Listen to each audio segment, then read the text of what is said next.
جس انداز میں ہمارے متفق آئین پہ حملہ ہوا ہے، جس انداز میں ہمارے متفق آئین کے پرخچے اڑا دیے گئے ہیں اور بعض آئینی ماہرین کے مطابق بالکل اسے قتل کر دیا گیا ہے، ان حالات میں ہم سیاسی کارکن، وہ لوگ جنہوں نے ساری زندگیاں بیسک ہیومن رائٹس، انسانوں کے حقوق کے احترام، مختلف فرقوں کے درمیان ہم آہنگی کے لیے گزاری اور اس خوش فہمی میں لگے رہے کہ پاکستان میں ایک آئین ہوگا، پاکستان میں غیر جانبدار الیکشن کے ذریعے انسانوں کا انتخاب ہوگا اور وہ پارلیمنٹ، وہ منتخب لوگ پاکستان کی داخلہ اور خارجہ پالیسیاں چلائیں گے۔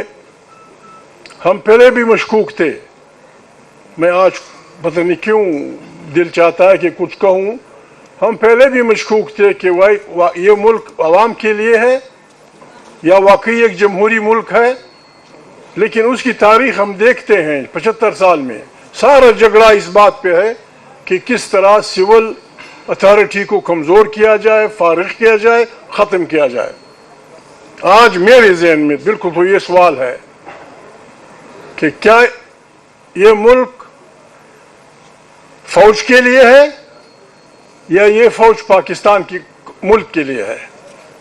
ہم دوسرے فکر کے لوگ ہیں، دنیا کے اقوام کی فوجیں ہیں، ہماری بھی فوجیں ہونی چاہیے، دنیا کے اقوام کے بہترین انٹیلیجنس ایجنسیاں ہوتی ہیں، ہماری بھی ہونی چاہیے، لیکن ایک بات طے ہے دنیا میں کہ ہر جمہوری ملک میں طاقت کا سرچشمہ عوام کی منتخب پارلیمنٹ ہوتی ہے، وہیں پالیسیاں بنتی ہیں۔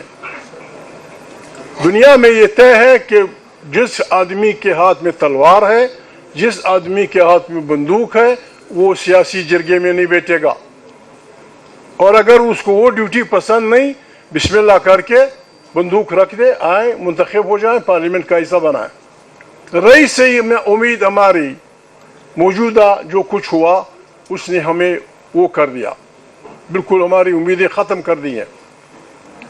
جن لوگوں کو استثناء دیا گیا ہے، ایک آدمی ان میں سویلین ہے لیکن چونکہ وہ سپریم کمانڈر ہے، اس کو اس لیے ابھی 4 لوگوں کو یا جتنے لوگوں کو استثناء ملا ہے وہ سارے فوجی ہیں۔ وہ جو کچھ فیصلے کریں گے، جہاں جائیں گے، خارجی اور داخلی پالیسیاں بنائیں گے، اور سب سے بری بات یہ اب سب اس ملک کے رہنے والے ہیں، ہم تعصب پھیلانے والے لوگ نہیں ہیں۔ ملک کے طول و عرض میں جنگ جاری ہے، وزیرستان میں جنگ جاری ہے، چرا میں جنگ جاری ہے، خیبر میں جنگ جاری ہے، بلوچستان رو رہا ہے، دھماکے ہو رہے ہیں، کسی کے کان پہ جون تک نہیں رنگتی۔ جب عوام اپنی فوجوں سے لڑیں گے نتیجہ کیا ہوگا؟ نتیجہ کیا ہوگا؟ اس ملک کی بربادی ہوگی۔ میں معافی چاہتا ہوں، دنیا جہان کی آپ تاریخیں دیکھیں، جہاں جہاں فوجیں اپنے عوام سے لڑی ہیں، فوج ہاری ہے۔ وہ مہربانی کریں، وہ وقت نہ لائیں کہ ہمارے اپنے عوام کیا ہو رہا ہے، کیا یعنی بس اب جو کچھ کریں گے وہ حرف آخر ہوگا۔ ہم آپ سے کچھ نہیں مانگتے، ہم آپ سے یہ مانگتے ہیں کہ یہاں ایک غیر جانب بات ہو رہی ہے، مجھے بار بار لوگوں سے پیغامات ملتے ہیں، کہا جا رہا ہے ڈائیلاگ کس کے ساتھ؟ بالکل ہم ڈائیلاگ کے لیے تیار ہیں، جمہوری ڈائیلاگ کے لیے ہم تیار ہیں، لیکن اس کے لیے شرط یہ ہے کہ عمران خان سے ملاقات کی اجازت ہوگی، اس کے سیاسی دوستوں کی، اس کے خاندان کی، یہ الف ہے ڈائیلاگ کا۔ کہتے ہیں آئیڈیالوجی لوگ آ کے ہنگامہ کرتے ہیں۔ منگل کا دن جیل میں عمران خان سے رشتہ داروں کے ملنے کا دن ہے۔ جب آپ لوگوں کو ملنے نہیں دیں گے پھر لوگ کیا کریں گے؟ اگر کوئی ڈائیلاگ کرنا چاہتا ہے، بسم اللہ، ڈائیلاگ کا الف یہ ہے کہ عمران خان کی سزائیں تو آپ دیں، جو کچھ آپ نے کرنا ہے وہ تو کر دیا آپ نے، لیکن اس سے ملاقات کی اجازت ہونی چاہیے، اس کی پارٹی کے لیڈروں کی، اس کے خاندان کے لوگوں کی، پھر جا کے بات ہوگی.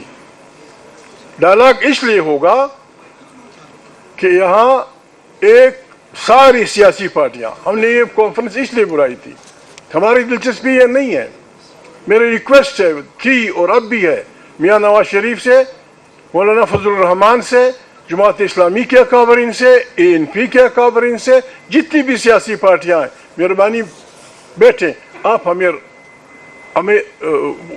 ہماری رہبری کریں. آئیں, اگر واقعی کوئی ڈائلاگ چاہتا ہے تو ڈائلاگ کا طریقہ یہ ہے کہ انلیجیٹمیٹ گورنمنٹ 8 فروری کو زر اور زور کی بنیاد کے, بندوق کی بنیاد پہ لوگوں کو ڈرا کے, دمکا کے, رشوتیں دے کے ایک جیتی ہوئی الیکشن جو دنیا جانتی ہے, عمران خان کی پارٹی جیت گئی تھی, اس کو الٹا دیا گیا. اس حکومت کو پاکستان کا نمائندہ کر کے, پیش کر کے, اور ہم سے یہ کہا جائے کہ ان سے مذاکرات کرو. کہاں کی مذاکرات؟ 5300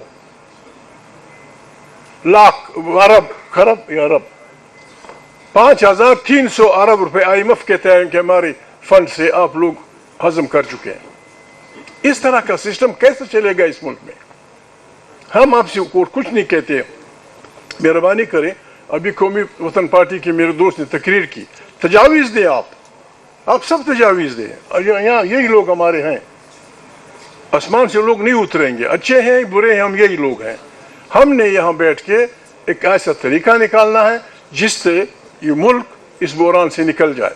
اور بحران کے نکلنے کا واحد طریقہ یہ ہے کہ یہاں جمہوریت ہوگی, یہاں ایک آزاد الیکشن کمیشن ہوگا, ون مین ون ووٹ ہوگا, پارلیمنٹ طاقت کا سرچشمہ ہوگی, افواج پاکستان, جیسے آئین کہتا تھا ہمارا پرانا, دنیا کے آئین یہ کہتے ہیں, افواج پاکستان اور ہماری استخباراتی ایجنسیوں کا, ملٹری ہو سیول ہو, ان کا سیاست میں حصہ لینا بند ہوگا. ISI ہو, MI ہو, خدا کرے وہ اتنے کمپیٹنٹ ہوں کہ وہ CIA کو پیچھے چھوڑ دیں, خدا کرے وہ اتنے آگے ہوں کہ وہ موساد کو پیچھے چھوڑ دیں. وہ ہماری آنکھیں ہیں, وہ ہماری کان ہیں, لیکن مہربانی کریں, سیاست ان کا کام نہیں ہے, سیاست میں مداخلت نہ کریں. یہ ملک برباد ہوگا, یہ ملک بیٹھ رہا ہے, بالکل بیٹھ رہا ہے. ساری دنیا میں لڑائیاں جاری ہیں, کیا کر رہے ہو؟ وزیرستان کے لوگ اب سے کیا چاہتے ہیں؟ وہ کہتا ہے صرف یہ کہہ دو کہ وزیرستان کے لوگوں کا ہے, آئے ہمارے ساتھ بیٹھ کر. تھرا کے لوگ, خیبر کے لوگ, پنجاب کے لوگ, سرائکی علاقے کے لوگ میرے ساتھ بیٹھے ہوئے, میرے بھائی اختر جان منگل, بلوچستان کے لوگ, پشتون بلوچ, آپ سے کیا چاہتے ہیں؟ اس 20ویں 21ویں 22ویں صدی میں don't take us like colonies. اب سارے عالم فاضل لوگ بیٹھے ہیں, یہ عالم فاضل آدمی, دوسرا یہ تیسرا, کہیں کوئی بھی ڈکشنری آپ اٹھائیں, کوئی بھی انسائکلوپیڈیا اٹھائیں, کالونی کا مطلب دیکھیں اس میں. ہمارے اپنے لوگوں کو آپ کالونی سمجھتے ہیں. بلوچستان آپ کی کالونی, خیبر پختونخوا آپ کی کالونی, سرائکی بیلٹ آپ کی کالونی. ایسا نہیں چلے گا. آئیں, بس ایک دوسرے کو معاف کریں. ہماری طرف سے آپ معاف ہیں, لیکن آپ بھی معافی مانگیں. آئیں بیٹھیں. میں تو اس رائے کا ہوں کہ جس طرح یہ میٹنگ ہے کہ تمام پاکستان کے اداروں کی میٹنگ بلائیں 2 دن کے لیے. جرنیل ہوں, اس میں جج ہوں, دانشور ہوں, عالم فاضل لوگ ہوں, جرنلسٹ ہوں, اور میری طرح کے دانشور ہوں, سب مل بیٹھ کے بات کریں اور پاکستان کو اس بربادی سے نکالیں.